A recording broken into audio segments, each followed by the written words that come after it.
Capítulo 4. Recorra ao poder da oração.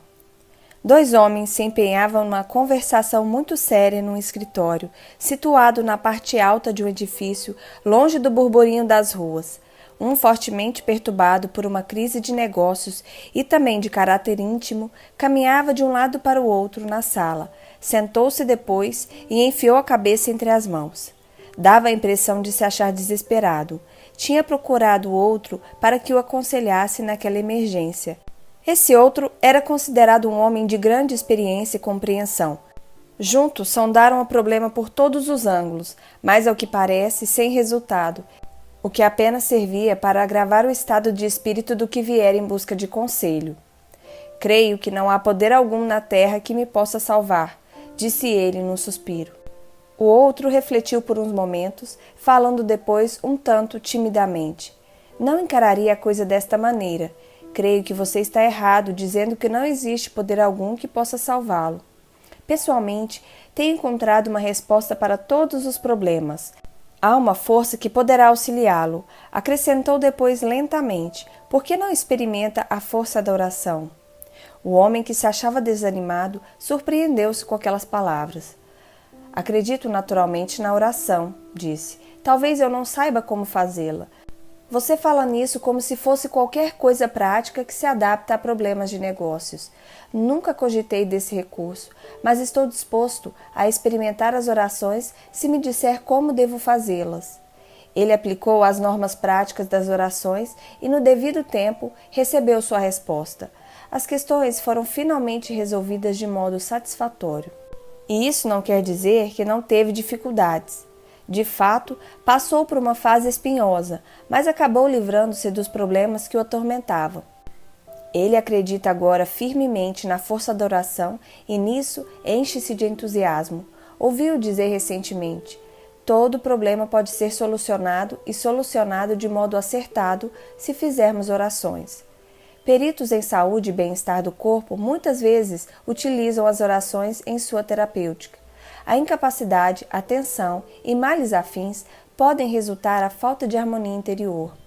É notável como a oração restabelece o funcionamento harmonioso do corpo e da alma. Um amigo meu, especialista em fisioterapia, declarou a um homem nervoso em que aplicava uma massagem: Deus opera através de meus dedos neste momento em que procura acalmar seu corpo físico, que é o templo de sua alma. Enquanto estou fazendo massagens nessa parte externa de seu ser, quero que você reze para que Deus lhe acalme o espírito. Aquilo era uma novidade para o paciente, mas aconteceu que ele estava predisposto a acolhê-la. Tratou de pensar em coisas amenas, surpreendeu-se com o efeito benéfico que isso lhe causou.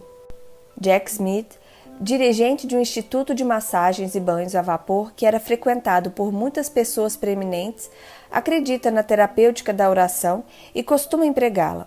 Tinha sido um grande jogador de boxe, depois motorista de caminhão e de táxi. Acabou abrindo um instituto de massagens e de banhos a vapor. Declarou, quando faz massagens no corpo de seus fregueses, não deixa também de sondar-lhes o espírito e dar-lhes conselhos. Não se pode fazer com que um homem tenha um corpo sadio enquanto ele não tiver um espírito são, declarou.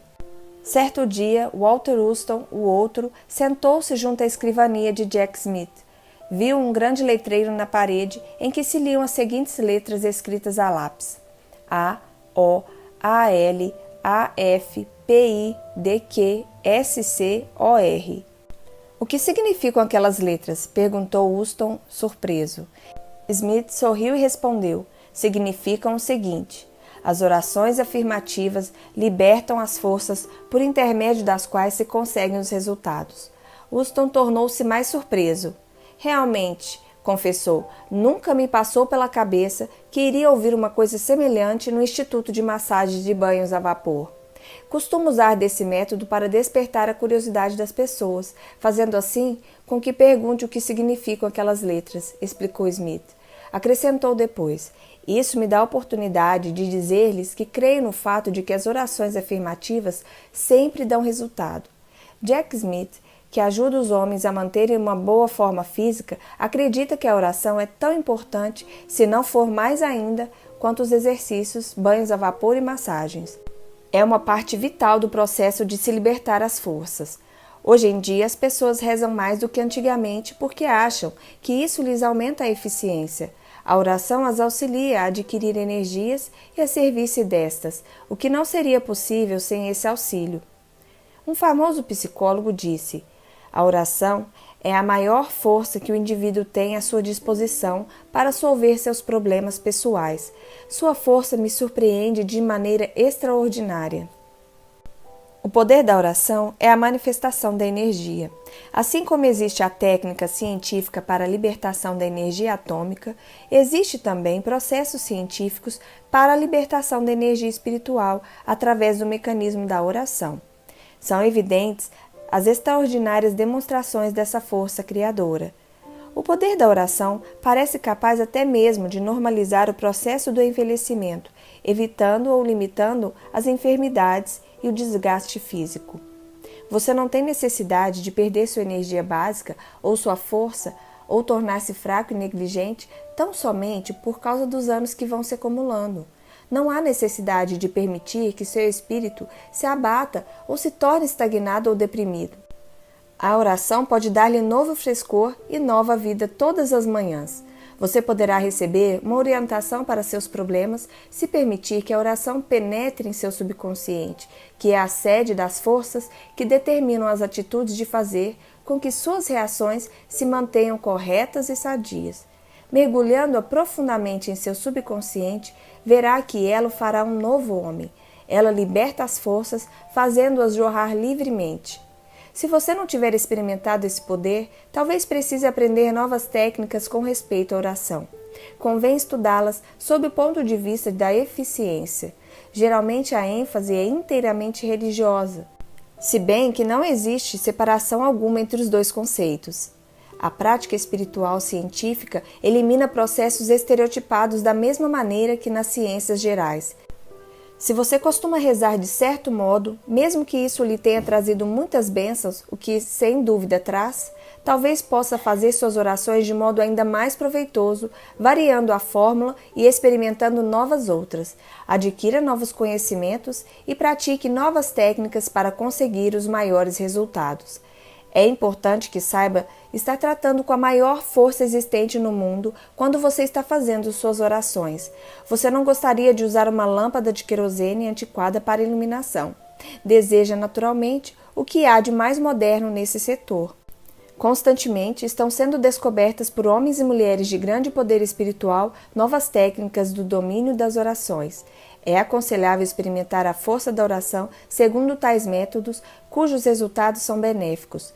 Se isso lhe parece novo e estranhamente científico, cumpre lembrar que o segredo da oração está em descobrir o processo que, de maneira mais eficaz, possa abrir o seu espírito para Deus. Qualquer método por meio do qual você possa fazer com que o poder de Deus flua para o seu espírito é legítimo e proveitoso. Um exemplo do uso científico da oração é a experiência de dois industriais famosos cujos nomes seriam conhecidos se eu tivesse a permissão de revelá-los. Ambos estiveram em conferência sobre o negócio e uma questão de ordem técnica. Poderia pensar que eles abordariam tal problema numa base puramente técnica. De fato, foi o que fizeram, mas fizeram também outra coisa mais. Recorreram à oração. Como o resultado não foi muito satisfatório, chamaram um pregador da região, um velho amigo deles, porque, como explicaram, a fórmula da oração da Bíblia diz: onde 2 ou 3 se acharem reunidos em meu nome, ali estarei no meio deles. Mateus 18:20. Fizeram também referência a outra fórmula, a qual diz: se 2 dentre vós concordarem na terra que o que desejam é tudo o que eles pedirão, isso lhe será dado por meu Pai que está no céu. Mateus 18:19. Tendo sido educados na prática científica, eles creem que, no tratar a oração como fenômeno, devem seguir escrupulosamente as normas delineadas na Bíblia, que eles descreveram como sendo o livro didático da ciência espiritual. O método apropriado de se empregar uma ciência é usar as fórmulas aceitas e que se acham expostas no livro dessa mesma ciência. Eles raciocinaram que, se a Bíblia prevê que 2 ou 3 devem reunir-se, Talvez a razão de não terem sido bem-sucedidos fosse devido à falta de uma terceira pessoa. E então, os 3 homens rezaram e, a fim de evitarem qualquer engano no processo, tomaram em consideração, com relação ao problema, várias outras normas da Bíblia, como as que se acham sugeridas nos seguintes versículos. De acordo com a tua fé é que receberás. Mateus 9:29.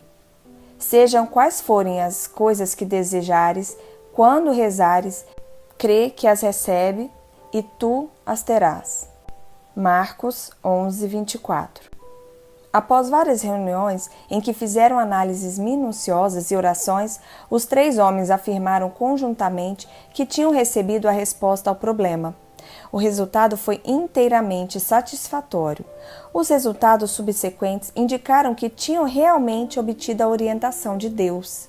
Esses homens são grandes cientistas e o bastante para não precisarem de explicações exatas sobre a atuação dessas leis espirituais, como não precisariam também no caso das leis naturais. Ficam satisfeitos com o fato de que aquelas leis funcionam realmente quando se emprega uma técnica adequada. Embora não saibamos explicá-lo, disseram, o fato é que o problema nos confundira e experimentamos a oração de conformidade com as fórmulas do Novo Testamento. O método surtiu efeito e obtivemos um belo resultado. Acrescentaram que lhes pareceu que a fé e a harmonia são fatores importantes nesse processo da oração. Um homem abriu um pequeno negócio na cidade de Nova York uns anos atrás. Esse seu primeiro estabelecimento era como ele mesmo caracterizou, um buraquinho na parede. Tinha apenas um empregado. Anos depois passaram para uma sala maior e em seguida para instalações mais amplas, e o negócio coroou-se de êxito. O método de negócio desse homem, conforme ele o descreveu, consiste em encher o buraquinho na parede de orações e pensamentos otimistas. Declarou que o trabalho persistente, pensamentos positivos, operações listas, bom tratamento aos fregueses e modo apropriado de se fazer orações dão sempre resultado. Esse negociante, que tinha um espírito inventivo e extraordinário, elaborou sua própria fórmula muito simples para solver seus problemas e vencer suas dificuldades por meio da força da oração. É uma fórmula curiosa, mas a tenho praticado e pessoalmente sei que surte efeito. Sugeri a muitas pessoas que também acharam seu uso de real valor. Recomendo-a a você. Eis a fórmula. 1. Oração. 2. Imaginação. 3. Realização. Por oração, meu amigo se referia a um sistema diário de orações criadoras. Quando surgia um problema, ele o analisava com Deus, fazendo suas orações de maneira simples e direta. Além disso, não conversava com Deus concebendo-o como uma sombra imensa e remota. Concebia Deus como estando ao seu lado no escritório, em casa, na rua, no automóvel, sempre perto, como um sócio, como um companheiro muito íntimo. Levava a sério a injunção da Bíblia, reze sem cessar. Interpretava como significando que devia debater com Deus de maneira natural e normal as questões que tinham de ser resolvidas e tratadas. A divindade passou finalmente a dominar-lhe o subconsciente. Orava todos os dias e o fazia quando passeava ou andava de carro ou quando exercia outras atividades. Vivia sempre orando, não se ajoelhava sempre para oferecer suas orações, mas costumava, por exemplo, perguntar a Deus como um companheiro muito íntimo: que devo fazer sobre isso, Senhor? Ou, lançai uma nova luz sobre este ponto, Senhor. Seu espírito estava embebido de orações e ele as aplicava em suas atividades. O segundo ponto de uma fórmula de oração criadora é a imaginação. O fator básico na física é a força. O fator básico na psicologia é o desejo realizável. O homem que pressupõe o êxito tende a possuí-lo. As pessoas que pressupõem o fracasso acabam fracassando. Quando se imagina o fracasso ou o êxito, um ou outro tende a tornar-se realidade em termos equivalentes ao que se imaginou. Para assegurar que algo de valor aconteça, faça suas orações e experimente se aquilo que deseja está de acordo com a vontade de Deus. Imagine depois firmemente que o seu desejo vai materializar-se. Continue a submeter à vontade de Deus o desejo que idealizou, isto é, coloque a questão nas mãos de Deus e siga a orientação do Todo-Poderoso. Trabalhe árdua e inteligentemente contribuindo assim com sua parte para a obtenção do êxito. Pratique a crença e continue a sustentar firmemente no pensamento o que imaginou. Faça e ficará surpreso com os caminhos estranhos pelos quais se materializará o seu desejo. É a realização daquilo que imaginou. Aquilo por que você orou e que imaginou se realiza de conformidade com o padrão de seu desejo quando subordinado ao auxílio de Deus e se, além disso, você se entregar inteiramente à sua realização. Pratiquei pessoalmente esse método e o acho extraordinariamente eficaz. Foi sugerido a outras pessoas que igualmente informaram ter conseguido adquirir grande soma de energia criadora. Por exemplo, uma senhora descobriu que o marido começara a mostrar-se-lhe indiferente. Havia sido um casamento feliz, mas aconteceu que a mulher mergulhou na vida social e o marido nos negócios. Antes que percebessem, deixou de existir entre ambos aquele doce afeto dos velhos tempos. Certo dia, ela descobriu que o esposo estava interessado em outra mulher. Perdeu a calma, tornou-se histérica. Consultou o seu pastor, o qual muito sutilmente fez com que a conversação girasse sobre ela mesma. Ela reconheceu que se tinha descuidado do lar e que se tinha tornado egoísta, ferina e irritadiça. Confessou depois que nunca se sentira igual ao marido. Sentia-se profundamente inferior a ele e incapaz de igualar-se a ele socialmente e intelectualmente. Refugiou-se então numa atitude antagonística que se manifestava pela petulância e críticas. O pastor viu que a mulher tinha mais talento, capacidade e encanto do que estava revelando. Sugeriu-lhe que criasse uma imagem, um retrato de si mesma como sendo muito capaz e atraente. Muito espirituosamente lhe disse que Deus dirige um instituto de beleza, acrescentando depois que as normas da fé poderiam embelezar o rosto de uma pessoa e dar encanto e graciosidade às suas maneiras. Ensinou-lhe como devia fazer suas orações e como fazer aquele retrato espiritualmente. Aconselhou também a manter sempre no espírito a ideia do restabelecimento daquela antiga afeição e camaradagem, a considerar sempre o esposo como uma criatura bondosa e a idealizar que a harmonia se havia estabelecido entre os dois novamente. Cumpria-lhe sustentar com fé esse quadro. O pastor preparou assim para a mais interessante vitória pessoal. Mais ou menos nesse tempo, o marido a informou de que pretendia divorciar-se. Ela havia conseguido dominar-se a ponto de poder receber com calma aquela notícia. Respondeu simplesmente que estava disposta a conceder-lhe o divórcio se ele desejasse, mas sugeriu que se protelasse aquela decisão por 90 dias, alegando tratar-se de um passo muito sério e definitivo. Se ao fim de 90 dias ainda achar que deseja divorciar-se, concordarei com você. Disse aquilo muito calmamente. O marido fitou-a admirado, pois esperava uma cena. Ele saía todas as noites. Ela ficava em casa e, na sua imaginação, idealizava-o sentado na sua antiga cadeira. O marido não se achava sentado na cadeira, mas a esposa pintava a sua imagem ali, muito acomodado, com todo o conforto, lendo um jornal como nos velhos tempos. Idealizava-o fazendo uma coisa ou outra na casa, como era costume nos bons tempos. Chegou mesmo a imaginá-lo enxugando a louça nos primeiros dias de casamento. Revia no espírito o tempo em que jogavam golfe juntos e os belos passeios que faziam. Manteve esse quadro com fé constante. Certa noite, ele se sentou na antiga cadeira. Ela lançou-lhe um olhar furtivo 2 vezes para ter certeza de que o que via era mesmo a realidade. Mas talvez um quadro que se imaginava venha a tornar-se realidade. De fato, ele ali estava em carne e osso. É verdade que uma ou outra noite se ausentava, mas com o decorrer dos dias foi ficando mais tempo em casa. Sentava-se sempre na mesma cadeira. Começou depois a ler as notícias de um jornal para ela, como antigamente. Num sábado à tarde, perguntou-lhe subitamente se não gostaria de jogar uma partida de golfe. Os dois tinham decorrido agradavelmente e naquele momento ela percebeu que tinha chegado o 90º dia. Bill, mas é hoje o 90º dia, observou-lhe tranquilamente. Que quer dizer com isso? Que quer dizer com 90º dia? Perguntou o marido intrigado. Como? Não se lembra? Tínhamos concordado em esperar 90 dias para resolvermos essa questão de divórcio, e hoje é o dia.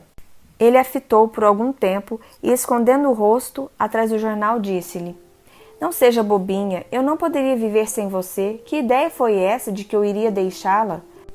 A fórmula provou ser um poderoso mecanismo.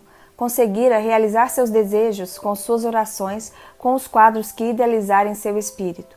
A força da oração solveu o seu problema e o dele também. Conheci inúmeras pessoas que foram coroadas de êxito com a prática desse método, tanto em suas questões pessoais como em seus problemas financeiros. Quando se aplica sincera e inteligentemente esse método de orações extraordinariamente eficiente, os resultados são excelentes. As pessoas que o levam a sério e empregam realmente obtêm resultados de fato surpreendentes. No banquete, por ocasião de uma convenção de industriais, achava-me sentado à mesa do orador, ao lado de um homem que, conquanto fosse um pouco rude de maneiras, não deixava de irradiar certa simpatia. Talvez ele se sentisse algo embaraçado por se encontrar junto a um pastor, uma figura que possivelmente não fazia parte do círculo de suas relações. Durante o banquete, disse algumas palavras teológicas, porém sem que as pudesse coordenar devidamente. Desculpava-se após cada citação. Num dado momento, falei-lhe que aquelas suas citações já me eram há muito conhecidas. Informou-me que quando menino havia servido a uma igreja, mas acabou fugindo dela.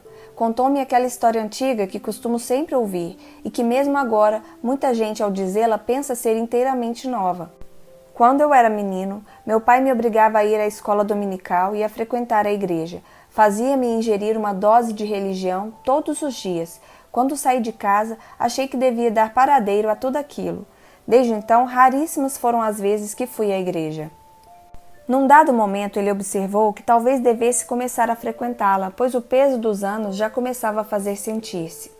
Respondi que ele se daria por muito feliz se conseguisse um lugar para se sentar na igreja. Isso o surpreendeu, pois não julgava que houvesse muita frequência no templo hoje em dia. Retruquei que a frequência de devotos aumentava de semana a semana, mais que qualquer outra instituição no país. Essa minha informação o deixou desconcertado. Ele era chefe de uma pequena indústria. Falando de seu negócio, contou-me o quanto de dinheiro sua firma havia recebido no ano anterior.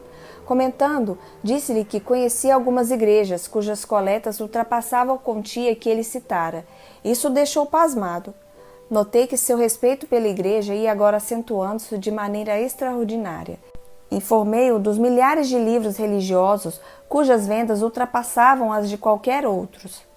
Talvez os senhores homens de igreja estejam fazendo um bom servicinho, observou ele, empregando uma expressão da gíria. Naquele momento, outro senhor se aproximou de nossa mesa e, cheio de entusiasmo, contou-me que lhe tinha sucedido uma coisa maravilhosa. Disse que tinha andado muito deprimido, pois as coisas não tinham corrido bem. Resolveram então tirar uma semana de férias e, nesse período, leu um de meus livros, de título Como Confiar em Si e Viver Melhor, no qual se achavam traçadas normas práticas de fé e religião. Confessou-me que a leitura lhe proporcionou grande prazer e lhe trouxe grande paz para o espírito, tendo também estimulado a crer em suas próprias possibilidades. Acreditava que a resposta às suas dificuldades estava na religião. Por isso, prosseguiu, comecei a praticar os princípios espirituais apresentados em seu livro. Comecei a crer e a afirmar que, com o auxílio de Deus, poderia atingir os objetivos com os quais sonhava. Tive a sensação de que tudo iria correr bem dali por diante e que não mais haveria de ficar atribulado. Era quase uma certeza, e o fato é que comecei a dormir melhor e a sentir-me também melhor. Era como se eu tivesse tomado um tônico. Minha nova compreensão e a prática daquelas normas espirituais foram um ponto de partida. Quando ele nos deixou, meu companheiro, que havia escutado o que o outro dissera, virou-se para mim e falou: É a primeira vez que ouço coisa semelhante. Aquele senhor falou sobre a religião como lhe tendo trazido, por assim dizer, a felicidade. Nunca me apresentaram desse modo. Ele dá também a impressão de ser a religião quase uma ciência, que se pode usá-la para melhorar a saúde e os negócios. Nunca considerei sob esse aspecto. Acrescentou depois, mas quer saber o que me surpreendeu? Foi a expressão que lhe notei no rosto.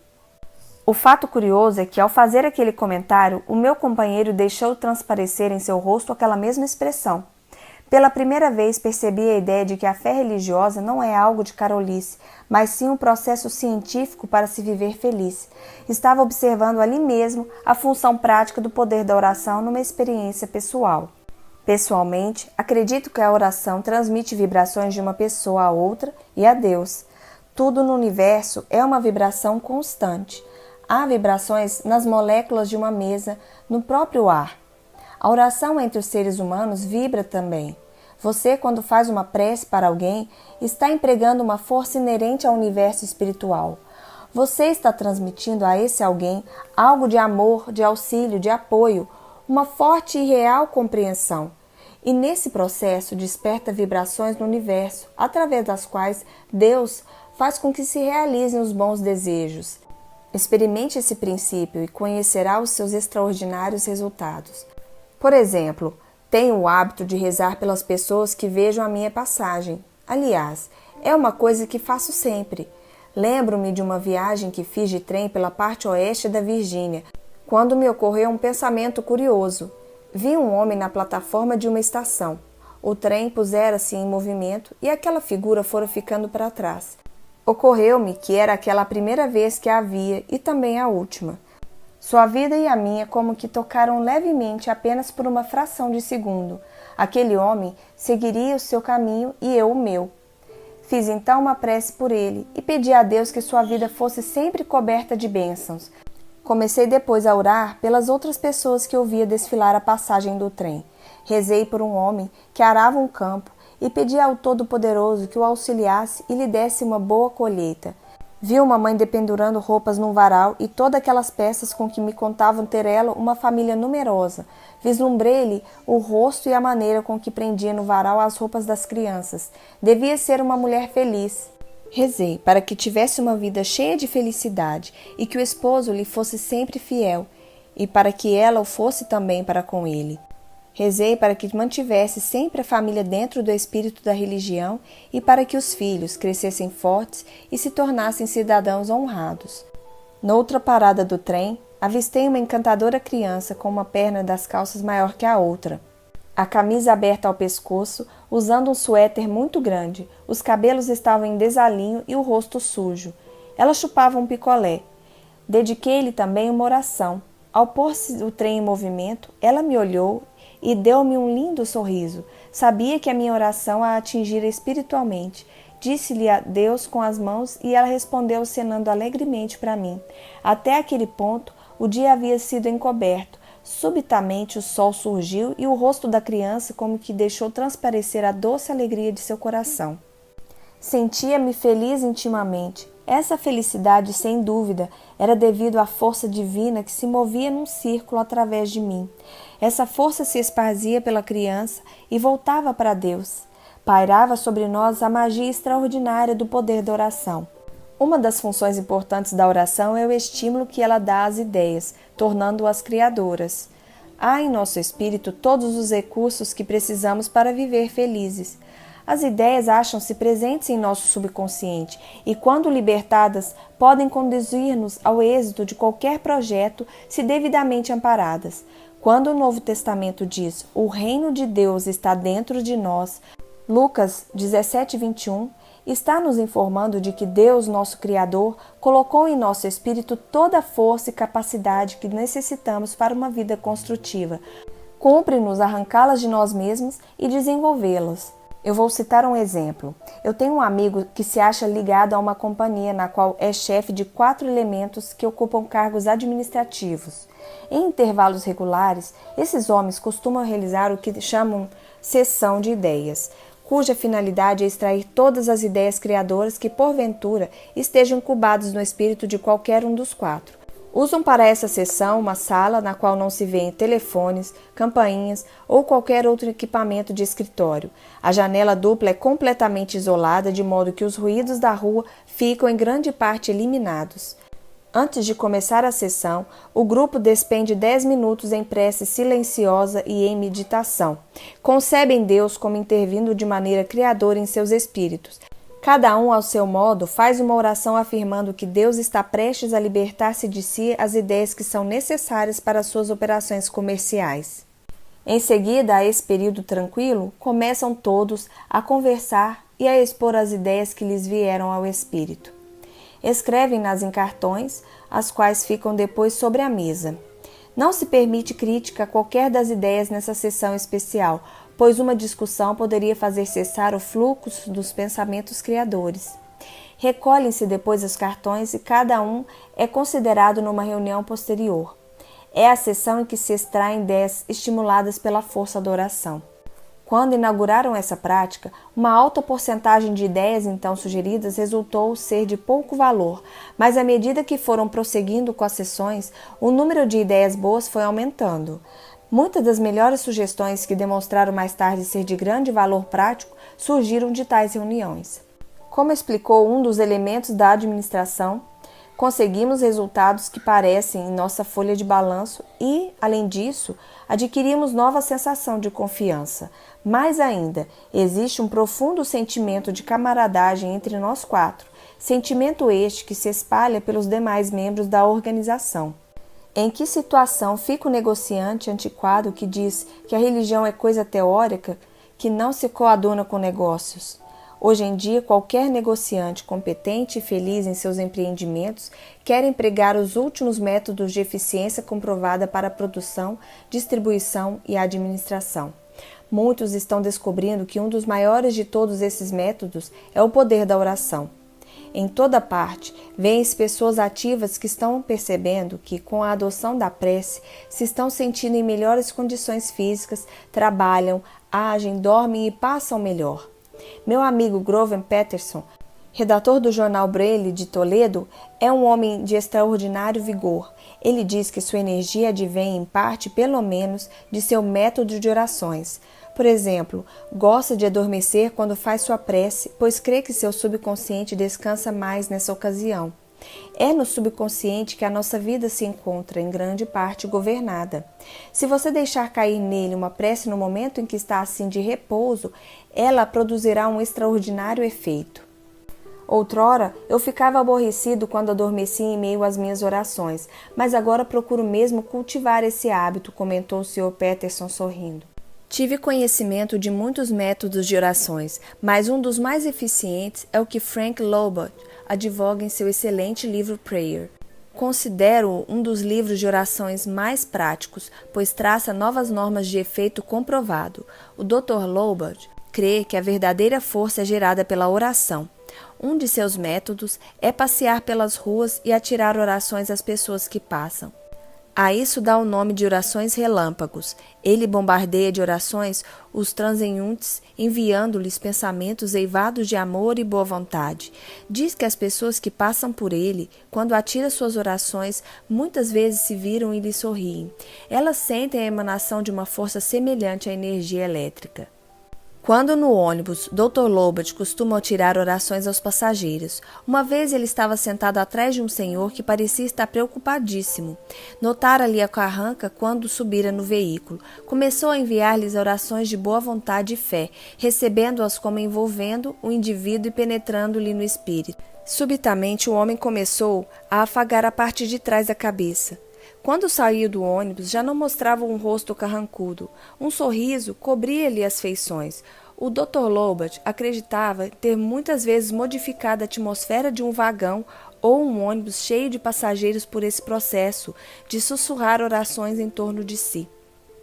Certa vez, num carro Pullman, um homem meio embriagado estava se tornando demasiado inconveniente com seu palavreado e grosserias. Percebi que caiu logo na antipatia do vagão. Resolvi experimentar o método de Frank Lobot. Comecei, pois, a rezar por ele. Entre mentes, procurava concebê-lo em sua melhor feição e, pelo pensamento, transmitia-lhes palavras de boa vontade. Passado algum tempo, sem que parecesse haver uma razão qualquer, o homem virou-se para minha direção, lançou-me um sorriso e, levantando a mão, fez um gesto de saudação. Mudou de atitude. Não falou mais uma palavra durante todo o trajeto. Tenho toda a razão para acreditar que minhas orações e pensamentos chegaram efetivamente até ele.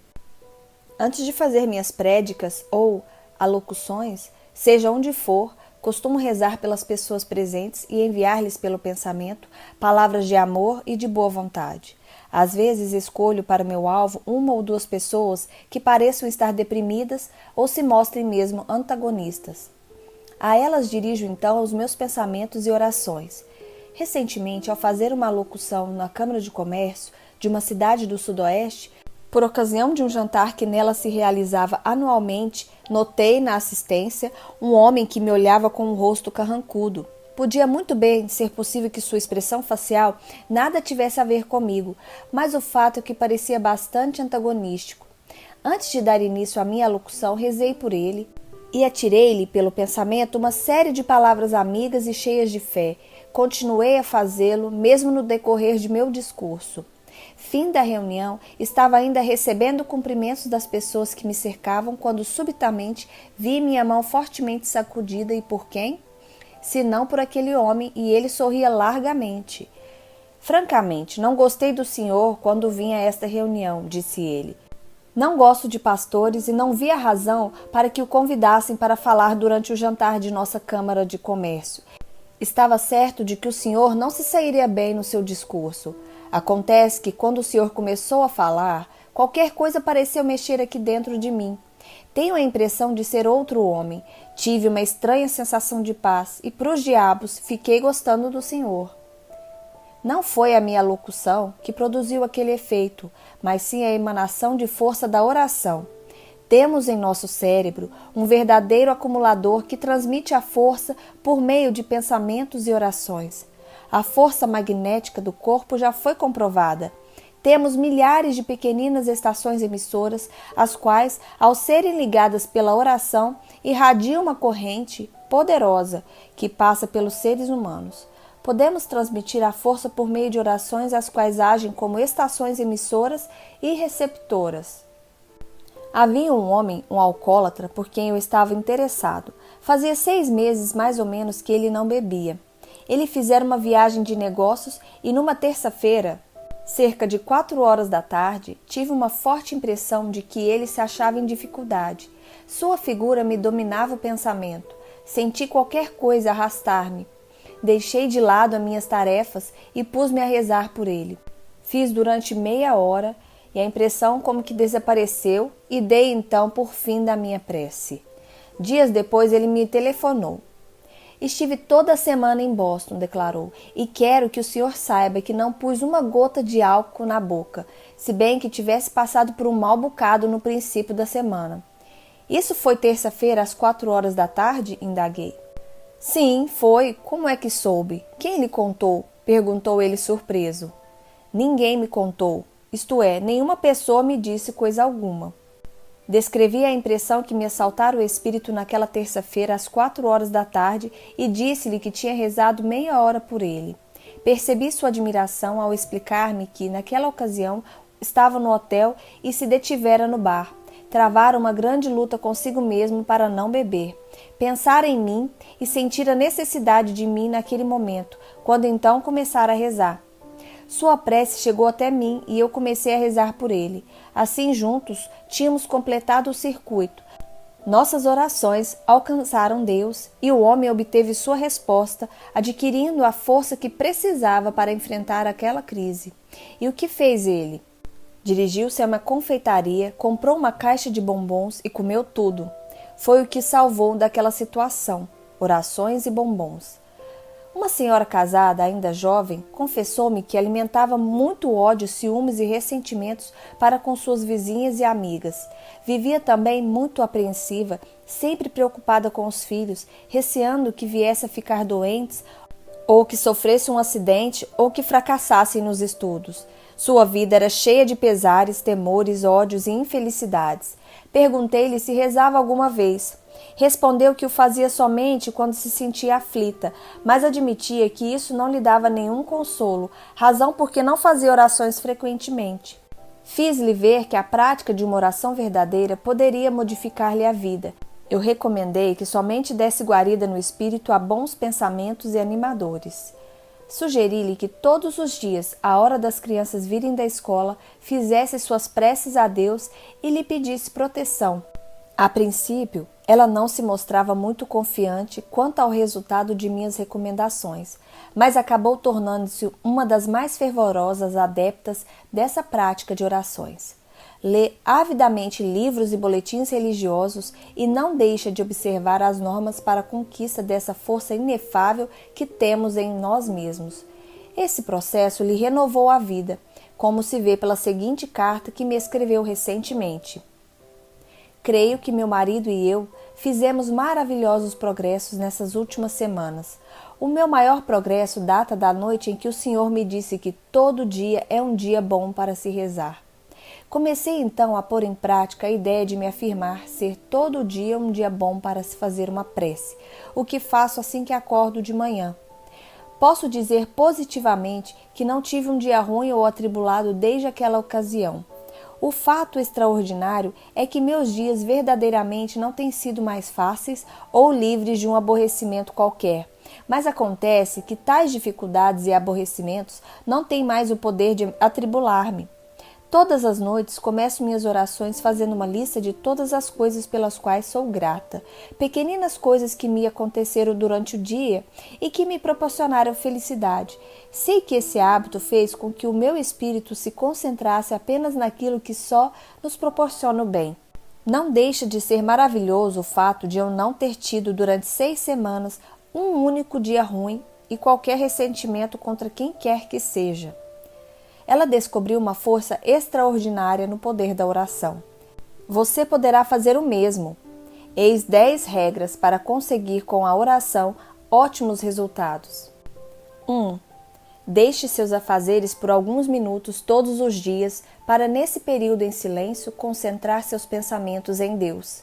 Isso fará com que se torne espiritualmente receptivo. 2. Faça depois sua prece usando palavras simples, naturais. Conte a Deus tudo o que lhe vai pelo pensamento. Não pense que deva empregar frases religiosas estereotipadas. Converse com Deus em sua própria linguagem. Ele o compreende. 3. Reze quando for para o trabalho, no ônibus, no automóvel, mesmo quando estiver sentado à sua escrivania. Recorra a pequeninas orações, fechando os olhos às coisas deste mundo e concentrando-se por haver espaço de tempo como se Deus estivesse presente. Quanto mais o fizer, todos os dias, tanto mais sentirá a sua presença. 4. Não faça sempre pedidos quando rezar. Ao invés, afirme que lhe estão sendo dadas as bênçãos de Deus e as agradeça. 5. Reze com a crença de que as orações sinceras envolverão com o amor e a proteção de Deus todos aqueles que você ama. 6. Não alimente pensamentos negativos em suas orações. Somente os pensamentos positivos é que dão resultado. 7. Manifeste sempre sua aquiescência em aceitar as vontades de Deus. Peça o que quiser, mas esteja pronto a receber o que Deus lhe der. Talvez seja melhor do que aquilo que você pediu. 8. Cultive sempre a atitude de colocar tudo nas mãos de Deus. Peça que lhe seja dada a capacidade de proceder sempre da melhor maneira e de deixar confiantemente a solução nas mãos de Deus. 9. Reze pelas pessoas com as quais não simpatiza e que tenham tratado mal. O ressentimento é barreira número 1 da força espiritual. 10. Faça uma lista das pessoas por quem deva rezar. Quanto mais preces fizer por outras pessoas, especialmente por aquelas com quem não tenha relações, tanto mais resultados haverá de receber das orações. Fim do capítulo 4. Se você gostou, deixa seu like e compartilhe, ajude outras pessoas. Muito obrigada e até o próximo vídeo.